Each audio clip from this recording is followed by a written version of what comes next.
Welcome to Messages from the Angels TV show podcast. Whether you're a seasoned expert on angels and everything spiritual or just starting your journey, this TV show podcast has something for everyone. So sit back, relax, and dive into today's episode. Go to the description, please, in the box of YouTube or wherever you're watching the show, and you'll learn more about myself, host Judy Jewett, and co-host Catherine Lanigan for Friday's show. Make sure you click on our links. Yes. Some reason there is wildfires, partly because after you have a hurricane, then you have all the wood that's down, all the trees, and then it's been a dry area. And so it's easy for fires to be. Correct. So we want to please, the one thing I would like to talk about is just to close our eyes just for a second and send love, bolts of love into the fire. Call on your angels, your spirit guides, as I call in all the angels, all the archangels, all the ascended masters to come forth and pour love into North and South Carolina where the wildfires are. We ask to do this on a continual basis. Remember that sending love will change everything. Yes, it With will. that, go ahead, Catherine. Please Well, begin. We have an interesting topic today that she knows a lot more about than I do. So go ahead. well, I've had a lot of messages this past week, actually, ever since this last eclipse. It's been a very strong flood of information coming in from the other side, from the heavenly realms. And one of the things that I do want to talk about is the child trafficking and the children.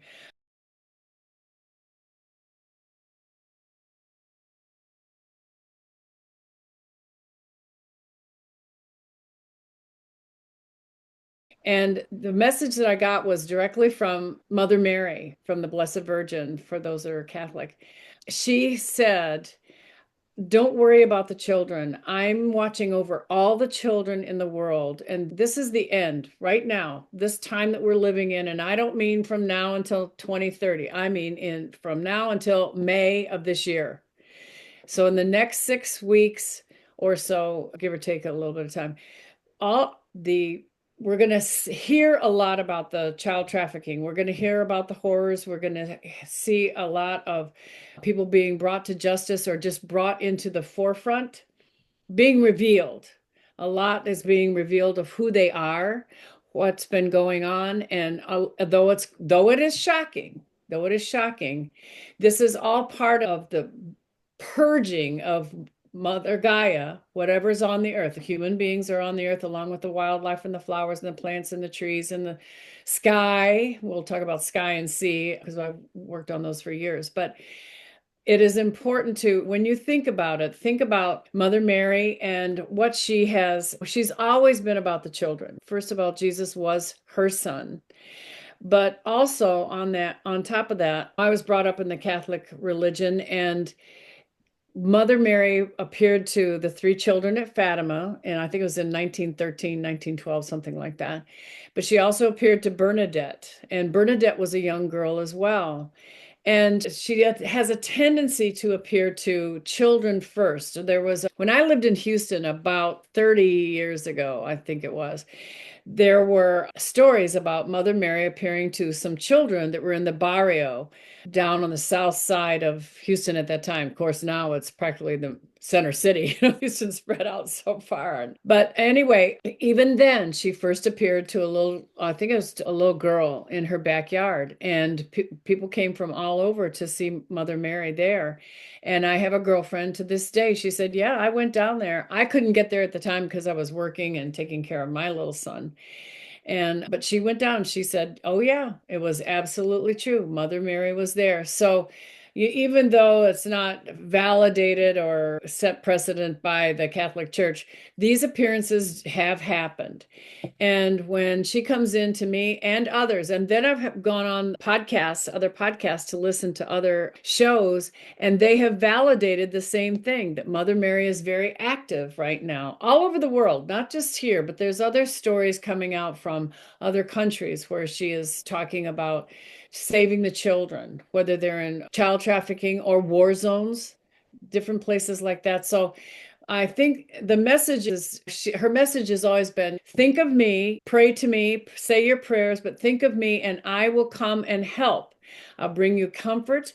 There's a lot of angels that she brings with her. So Jesus as well, 10,000 at a snap of a finger. He can bring just legions and legions of angels. So there is so much celestial help right now from the highest realms coming in to help mankind. It just brings me to tears how deeply loved we are for being courageous enough to live through these times, but just to live on earth.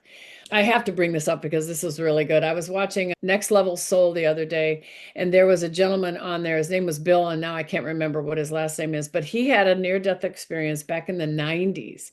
And the reason that Alex Ferrara had him on was because his near-death experience was very different from most of the stories that we hear. He did not go down the tunnel. He did do what I did. He floated through the universe, and it was just like stars everywhere, and it was warm and comforting, and you could just feel all this unconditional love all around you. But then he woke up in a room, and the first thing, you think of is, okay, so he's in a room. Are there angels there? There was no angels, no little green men or anything, but there were these little munchkin kind of men with little robes and hoods on them, and they're all giggling and they were all happy. And they could just go, oh, we're so glad you're here. We're so glad you came back. We're happy to see you. You came back. And he's describing these little munchkin, and he said, I have to call them munchkins because they're just like the little munchkin people. Remember the lollipop guys from Wizard of Oz, the first Wizard of Oz, not the wizard, the real Wizard of Oz with Judy Garland. Anyway, the next thing he saw was this tall stick kind of person, being, a light being, had a very light face and everything, but tall, very skinny, almost like a stick. And he said when he moved in forms, like he would move ahead and then the rest of him would come and catch up to him, and they'd move again and the rest would catch up to him. The reason I'm bringing up is two or threefold. But when I was writing one of my Lillian Zane books last summer, I had gotten to a place where the children, my three children, were on a spaceship underneath the Bermuda Triangle. And there were all these aliens on the spaceship, right? And one of those aliens I had was tall and thin, very full of light. But as he moved, the rest of his body would have to move after him. It was almost like somebody's following you, like shadows following you. And it was exactly what I had put in my book. And I thought, oh my God, that was really real. What was going on. Anyway, this being told him, he said, don't you want to do a past life review with me? And he just laughed at him. He said, why would I want to do that? He said, you have to go back and you have a lot to do. You have a whole lot to do. And he said, I don't want to go back. He said, yeah, my wife would miss me. My parents would miss me. But other than that, I don't want to go back there. He said, that's a really snarky place to have to live. And, and I thought that was aptly put. But anyway, this being said, no, you are going back and you have so much you have to do. Now that it's so many years later, 30 years later, he said, now I know what that so much that I have to do is. And it's to tell people that there are all of these different dimensions that we're living in.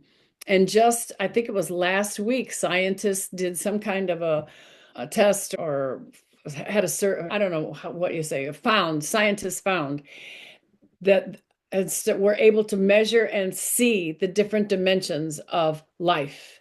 So there's not just this world. We've talked about it many times, the different dimensions, but to have the scientists confirm it, it's just like heart math about 10 years ago. Heart math does really exist. And now that we've got, and then was it last week, they found all these new structures underneath the Great Pyramid in Egypt and found all these pillars of like the silos, the big silos. Didn't know those were there. Now did we? And I was just in Egypt. So what the heck? I would have loved to have known that when I was there. But anyway, all of these new findings coming out, we go back to the real thing. It is love, and it's the love of the Creator and love of all of those celestial beings, the angels, Mother Mary, and how much they love us and want to protect us and take care of us. They Especially do, and the they children. want us to know how much They want us to we know. are loved, and they want us to love ourselves Yes. as much as they love us because we are so worthy of love. With that, we're going to end the show. Thank you very much. Thank you. Everybody's here. Messages for the angels. Namaste, everyone.